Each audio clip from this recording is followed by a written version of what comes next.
a toxic relationship, a destructive habit, a constant source of negativity. Other times the answer is quieter. A need for approval, a fear of disappointing others, an attachment to expectations that no longer serve your growth. These invisible chains are often the heaviest, because they live inside the mind. And the Stoics knew that mastering the mind is the foundation of freedom. Freedom rarely arrives with noise. It does not crash into your life like a storm. It does not announce itself with applause or recognition. More often, freedom arrives quietly, the moment you finally decide that your peace is no longer negotiable. That moment may feel small to the outside world. No one may notice it. No one may congratulate you for it. But inside your mind, something changes. A door opens. A weight begins to lift. And suddenly you realize something that was always true but rarely understood. The world only drains the energy you keep offering to it. For years, many people live like open wells, giving endlessly to anyone who arrives with a bucket. They pour out their attention, their patience, their understanding, their emotional labor, hoping that one day the world will return the same kindness.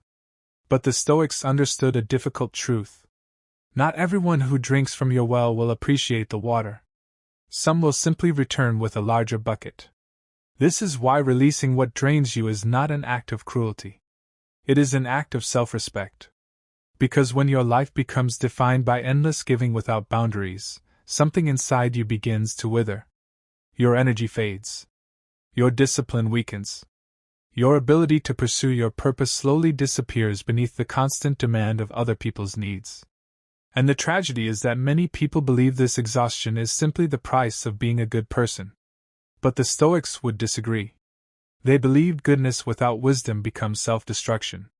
True virtue requires balance. You must be compassionate, but not naive. You must be generous, but not endlessly available. You must be patient, but not willing to tolerate repeated harm. When you begin understanding this balance, your life begins to change in subtle but powerful ways. You notice that you no longer rush to respond to every message that demands your attention.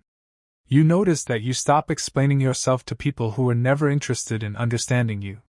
You notice that your silence becomes stronger than your arguments ever were. Because something inside you finally understands that energy is the most valuable currency you possess. Every day you wake up with a limited amount of it. A limited amount of focus.